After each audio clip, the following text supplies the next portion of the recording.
Chapter 36. The Impending Conflict. From the very beginning of the great controversy in heaven, it has been Satan's purpose to overthrow the law of God. It was to accomplish this that he entered upon his rebellion against the Creator, and though he was cast out of heaven, he has continued the same warfare upon the earth. To deceive men, and thus lead them to transgress God's law, is the object which he has steadfastly pursued. Whether this be accomplished by casting aside the law altogether, or by rejecting one of its precepts, the result will be ultimately the same.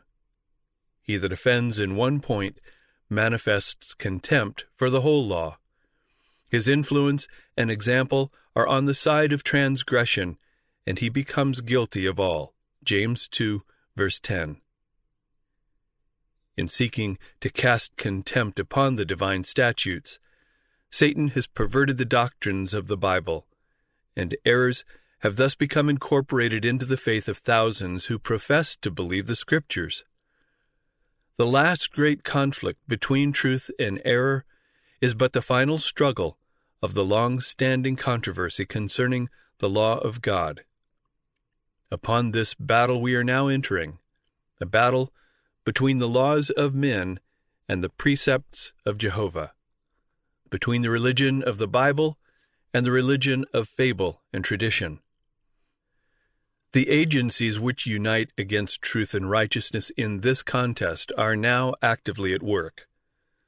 God's holy word, which has been handed down to us at such a cost of suffering and blood, is but little valued. The Bible is within reach of all, but there are few who really accept it as the guide of life. Infidelity prevails to an alarming extent, not in the world merely, but in the church. Many have come to deny doctrines which are the very pillars of the Christian faith.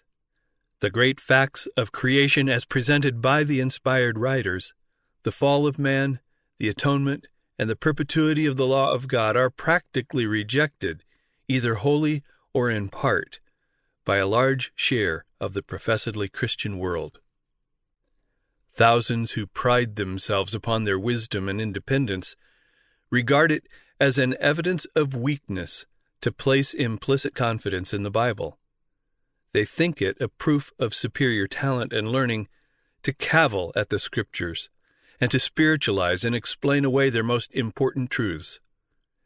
Many ministers are teaching their people, and many professors and teachers are instructing their students, that the law of God has been changed or abrogated, and those who regard its requirements as still valid, to be literally obeyed, are thought to be deserving only of ridicule or contempt. In rejecting the truth, men reject its author. In trampling upon the law of God, they deny the authority of the lawgiver. It is as easy to make an idol of false doctrines and theories as to fashion an idol of wood or stone. By misrepresenting the attributes of God, Satan leads men to conceive of him in a false character. With many, a philosophical idol is enthroned in the place of Jehovah, while the living God, as he is revealed in his Word, in Christ, and in the works of creation, is worshipped by but few. Thousands deify nature, while they deny the God of nature. Though in a different form, idolatry exists in the Christian world today as verily as it existed among ancient Israel in the days of Elijah. The God of many professedly wise men, of philosophers, poets, politicians, journalists, the God of polished, fashionable circles, of many colleges and universities, even of some theological institutions, is little better than Baal, the sun god of Phoenicia. No error accepted by the Christian world strikes more boldly against the authority of heaven.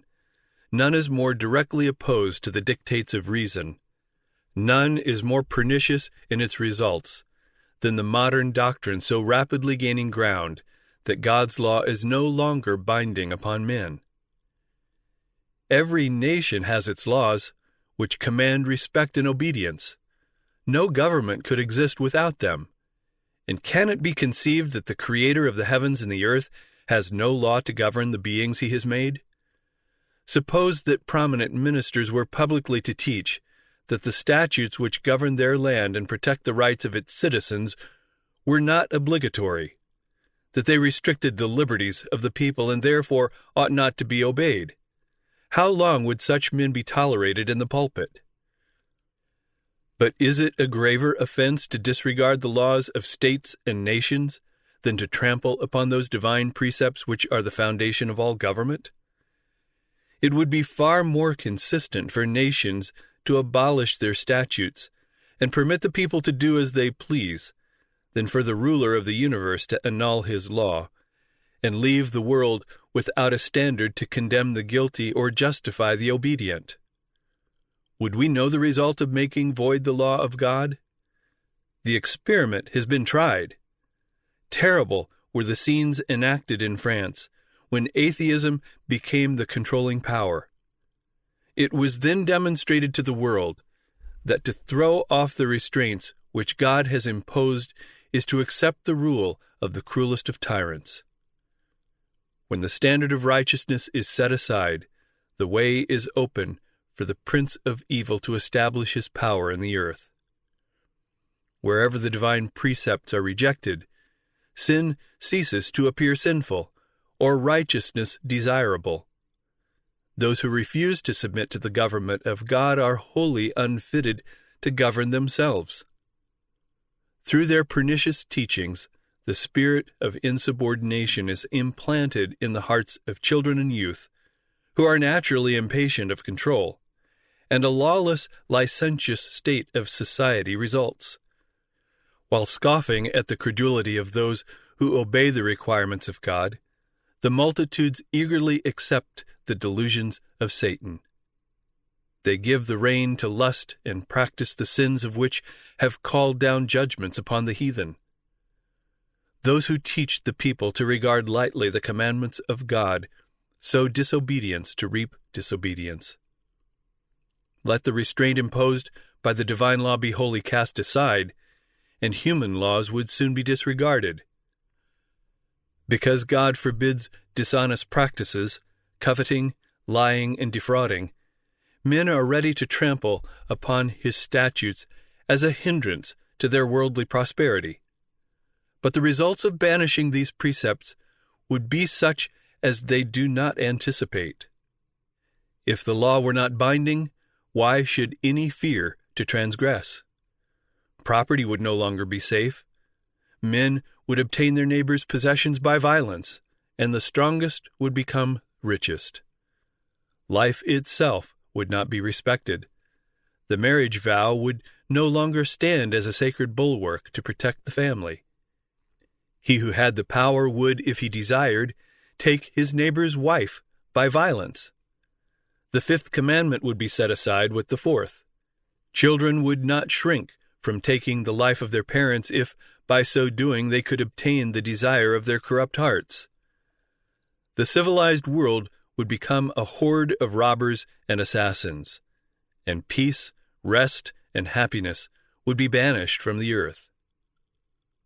Already the doctrine that men are released from obedience to God's requirements has weakened the force of moral obligation and opened the floodgates of iniquity upon the world.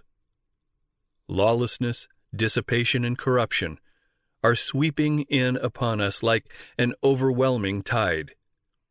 In the family, Satan is at work. His banner waves even in professedly Christian households. There is envy, evil surmising, hypocrisy, estrangement, emulation, strife, betrayal of sacred trusts, indulgence of lust. The whole system of religious principles and doctrines which should form the foundation and framework of social life seems to be a tottering mass ready to fall to ruin. The vilest of criminals, when thrown into prison for their offenses, are often made the recipients of gifts and attentions as if they had attained an enviable distinction. Great publicity is given to their character and crimes. The press publishes the revolting details of vice, thus initiating others into the practice of fraud, robbery, and murder, and Satan exults in the success of his hellish schemes. The infatuation of vice, the wanton taking of life, the terrible increase of intemperance and iniquity of every order and degree, should arouse all who fear God to inquire what can be done to stay the tide of evil. Courts of justice are corrupt. Rulers are actuated by desire for gain and love of sensual pleasure. Intemperance has beclouded the faculties of many, so that Satan has almost complete control of them. Jurists are perverted, bribed, deluded. Drunkenness and revelry, passion, envy, dishonesty of every sort are represented among those who administer the laws. Justice standeth afar off, for truth is fallen in the street, and equity cannot enter. Isaiah 59, verse 14. The iniquity and spiritual darkness that prevailed under the supremacy of Rome were the inevitable result of her suppression of the Scriptures. But where is to be found the cause of the widespread infidelity, the rejection of the law of God, and the consequent corruption under the full blaze of gospel light in an age of religious freedom? Now that Satan can no longer keep the world under his control by withholding the Scriptures, he resorts to other means to accomplish the same object. To destroy faith in the Bible serves his purpose as well as to destroy the Bible itself. By introducing the belief that God's law is not binding, he as effectually leads men to transgress as if they were wholly ignorant of its precepts. And now, as in former ages, he has worked through the church to further his designs. The religious organizations of the day have refused to listen to unpopular truths plainly brought to view in the Scriptures, and in combating them, they have adopted interpretations and taken positions which have sown broadcast the seeds of skepticism. Clinging to the papal error of natural immortality and man's consciousness in death, they have rejected the only defense against the delusions of spiritualism. The doctrine of eternal torment has led many to disbelieve the Bible. And as the claims of the fourth commandment are urged upon the people, it is found that the observance of the seventh-day Sabbath is enjoined, and as the only way to free themselves from a duty which they are unwilling to perform, many popular teachers declare that the law of God is no longer binding. Thus they cast away the law and the Sabbath together. As the work of Sabbath reform extends, this rejection of the divine law to avoid the claims of the fourth commandment will become well nigh universal. The teachings of religious leaders have opened the door to infidelity, to spiritualism, and to contempt for God's holy law. And upon these leaders rests a fearful responsibility for the iniquity that exists in the Christian world. Yet this very class put forth the claim that the fast-spreading corruption is largely attributable to the desecration of the so-called Christian Sabbath, and that the enforcement of Sunday observance would greatly improve the morals of society. This claim is especially urged in America, where the doctrine of the true Sabbath has been most widely preached. Here the temperance work, one of the most prominent and important of moral reforms, is often combined with the Sunday movement, and the advocates of the latter represent themselves as laboring to promote the highest interest of society, and those who refuse to unite with them are denounced as the enemies of temperance and reform. But the fact that a movement to establish error is connected with a work which is in itself good is not an argument in favor of the error. We may disguise poison by mingling it with wholesome food, but we do not change its nature. On the contrary, it is rendered more dangerous, as it is more likely to be taken unawares. It is one of Satan's devices to combine with falsehood just enough truth to give it plausibility. The leaders of the Sunday movement may advocate reforms which the people need, principles which are in harmony with the Bible. Yet while there is with these a requirement which is contrary to God's law, His servants cannot unite with them. Nothing can justify them in setting aside the commandments of God for the precepts of men. Through the two great errors, the immortality of the soul and Sunday sacredness, Satan will bring the people under his deceptions. While the former lays the foundation of spiritualism, the latter creates a bond of sympathy with Rome. The Protestants of the United States will be foremost in stretching their hands across the gulf to grasp the hand of spiritualism. They will reach over the abyss to clasp hands with the Roman power, and under the influence of this threefold union, this country will follow in the steps of Rome in trampling on the rights of conscience. As spiritualism more closely imitates the nominal Christianity of the day, it has greater power to deceive and ensnare. Satan himself is converted after the modern order of things. He will appear in the character of an angel of light. Through the agency of spiritualism, miracles will be wrought, the sick will be healed, and many undeniable wonders will be performed. And as the spirits will profess faith in the Bible and manifest respect for the institutions of the Church, their work will be accepted as a manifestation of divine power. The line of distinction between professed Christians and the ungodly is now hardly distinguishable.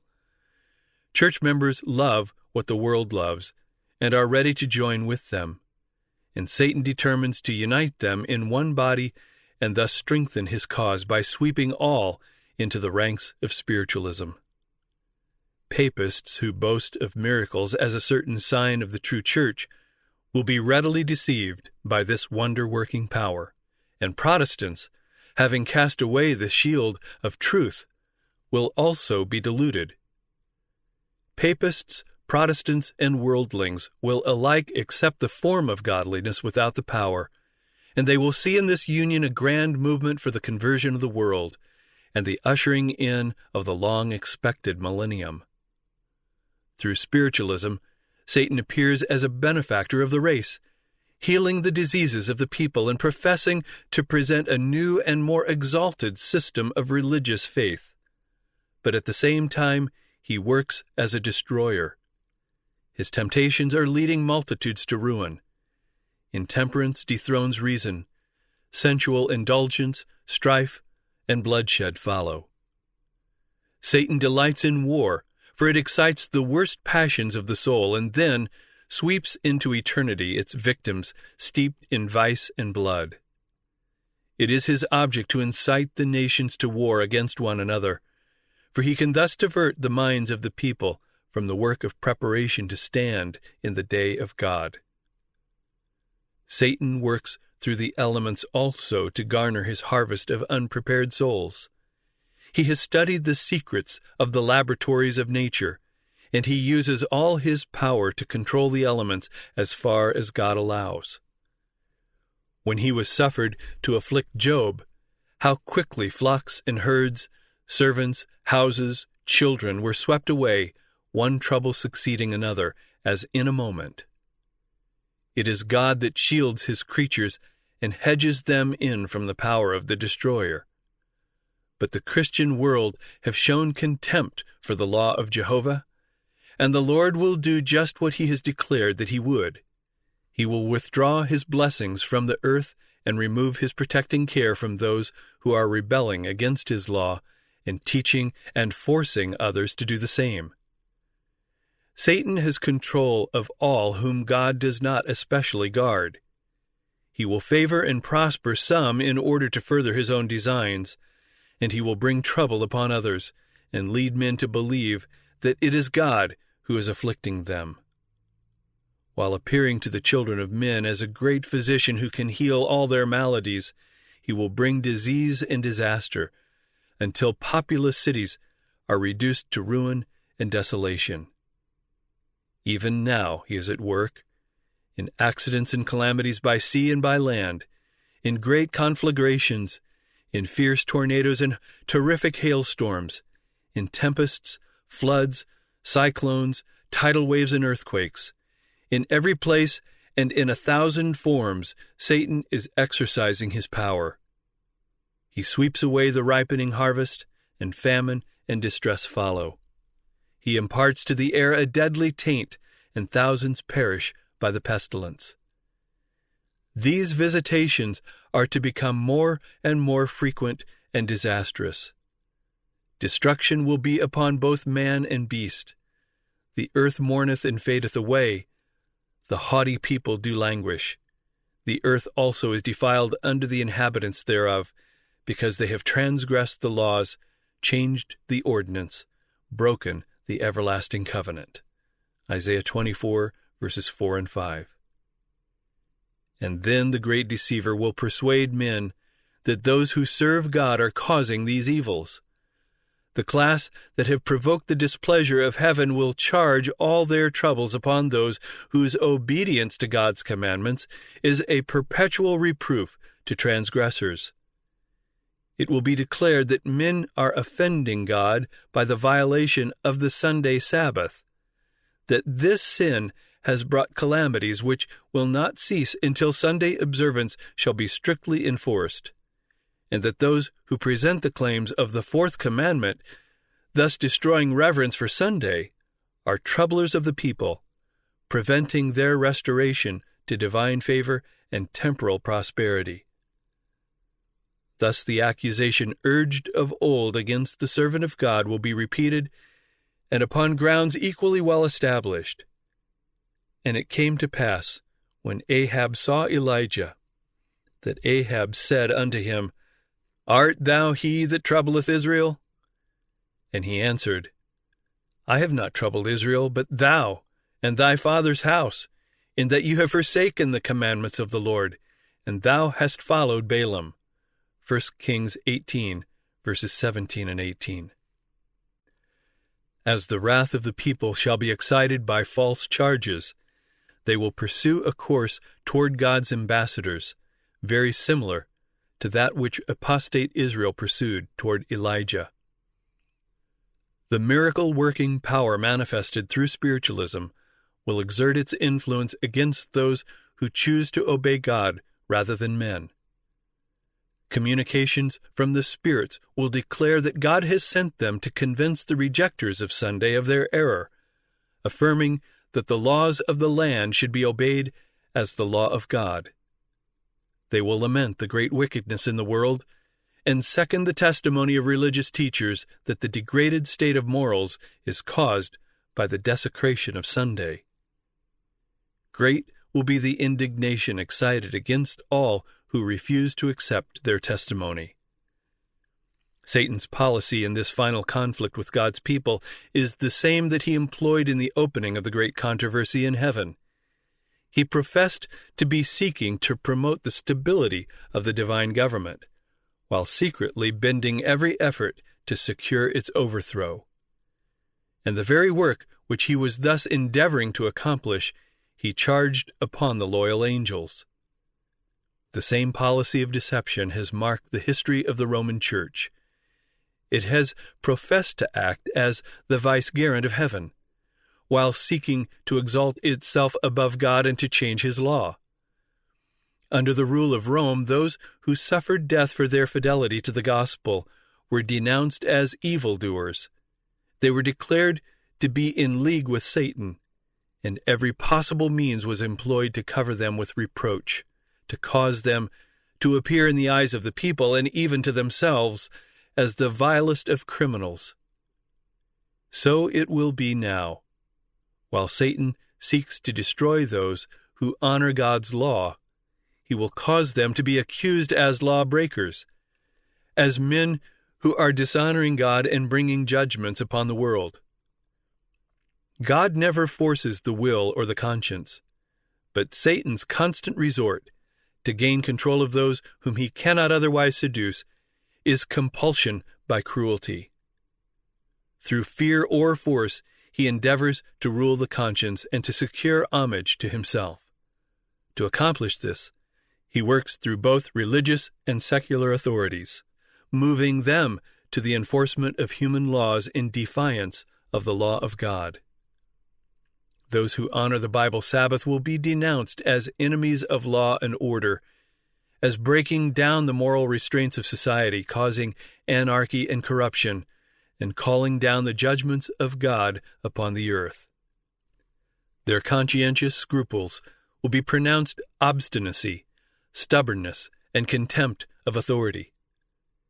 They will be accused of disaffection toward the government. Ministers who deny the obligation of the divine law will present from the pulpit the duty of yielding obedience to the civil authorities as ordained of God. In legislative halls and courts of justice, commandment keepers will be misrepresented and condemned. A false coloring will be given to their words. The worst construction will be put upon their motives. As the Protestant churches reject the clear scriptural arguments in defense of God's law, they will long to silence those whose faith they cannot overthrow by the Bible.